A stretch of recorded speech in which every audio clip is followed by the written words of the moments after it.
सम्माननीय आजिकार सभार सभापति महोदय, मंचरे उपस्थित समस्त गण्यमान्य व्यक्तित्व एवं आदरर पिला माने, आज अंतर्जातीय मातृ दिवस।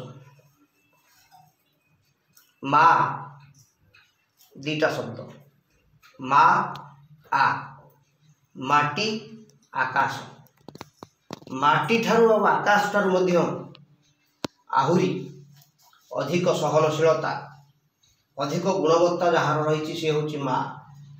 जननी जन्मभूमिश्च स्वर्गादपि गरीयसी। जननी आ जन्मभूमि स्वर्ग ठारू मध्य महान। से जननी आ जन्मभूमि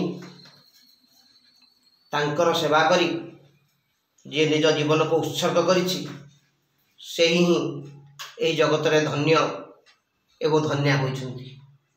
भगवान श्री रामचंद्र पितृ सत्य पालन करी 14 वर्ष वनवास गले। पिता को सम्मान देले, माता कैकेयी को भी सम्मान देले, तांकर सत्य रक्षा है। गले रावण अपहरण करदेला सीता को, लंका विजय है रामचंद्रंकर, रावण बध होइछि। सेति बेले लक्ष्मण टिके लोभासक्त हो जाइछथि, कहले भाई सेठी अयोध्या रे तो 14 वर्ष है शासन कलानी भरत, आमे आ कहीं जाई तापाई कंटा साजिबा, एठी सुवर्ण लंका रे हमर रहीगले कौन असुविधा होता। सेठी भगवान रामचंद्र कहते अपि स्वर्णमयी लंका लक्ष्मण न मेरोचते, जननी जन्मभूमिश्च स्वर्गादपि गरीयसी। लक्ष्मण लंका स्वर्णमय हो पारे, एठी खाली सुना थाई पारे, किंतु मो जननी मो माँ मो जन्मभूमि अयोध्या ये स्वर्गठू भी बड़। तेणु सेठिकी मते जीवाक पड़िबो, तांकर सेवा करबाक पड़िबो। तेणु जे जननी आ जन्मभूमिर सेवा करिछि, बापू माँकर सेवा करिछि, सेथिमे कहा जाए पिता स्वर्ग पिता धर्म पिता ही परमं तप, पितरी प्रतिमा पर्णे प्रियंती स्वर्ग देवता। पिता होचंदी धर्म, पिता होचंदी स्वर्ग, पितांकर सेवा शुश्रूषा स्नेह श्रद्धा ये होची परम तप, श्रेष्ठ तपस्या। तेणु जे पितांकर मातांकर स्नेहर आदरर वस्तु होइछि ताहा स्वर्ग देवता उनकर आशीर्वाद भली। तेणु माँ को जे सम्मान दिए स्वर्गर देवता ताको आशीर्वाद करती। देउलरे कापूजा करहे आशपूज जीवंत देवता, देउलरे कापूजा करहे आशपूज जीवंत देवता। जा आखिरु लुह जीव बही, जा आखिरु लुह जीव बही, कहीदेले पदे मिठा कथा।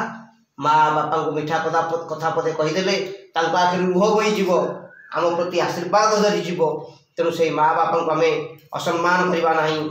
जो माँ बापा आमको तांकर जीवन दे लुह लहू दे आमको पालन पोषण करछंती, आम द्वारा जहाँ संभव आम कहीं केबे माँ बापा ऋण सुझी पारिबे नहीं, किंतु आम चेष्टा करवा जेतिकी पारिबा निश्चय भाव माँ बापा सेवा करवा एवं सेमानंको साहाय्य करवा, सेमान कथा मने पकेवा, सेमान कथा अन्य मानकु कहवा प्रेरणा दवा। माँ बापा ही अमूल्य संपद। तेणु यह आम मन रखा, माँ बापा को अवहेला करवा नहीं, सेमानंको सम्मान देवा, सेमानकर पूजा करवा। यह करवा द्वारा आम पिला माने आमठू शिखिबे। मो बापा तांको बापा को स्नेह श्रद्धा करुले, मो माँ तांको शाशु को स्नेह श्रद्धा करुले, तांको शशुर को स्नेह श्रद्धा करुले। तेणु पिला माने बापा माँ को शिखिबे जे आम परिवार रे एमती स्नेह श्रद्धा करा जाए। तेणु ताहा भविष्यत पीढ़ी उपरे प्रभाव पकेबो। नाती शिखिबो मो जेजे बापा को मो माँ केमती स्नेह श्रद्धा करती, मो बापा केमती सम्मान दियंती, मो जेजे माँ को केमती सम्मान दियंती।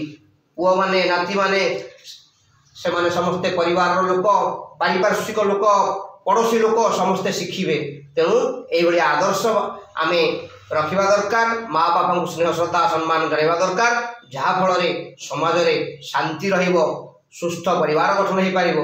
तेणु आमे समस्ते सुस्थ समाज गठन पाई आदर्श समाज गठन पाई माँ बापा पुओ झील समस्त स्नेह श्रद्धा करी आमर समाज रे जीवन अतिबाहित करवा। मुझे कही मोर वक्तव्य को सार करुँच। जय हिंद।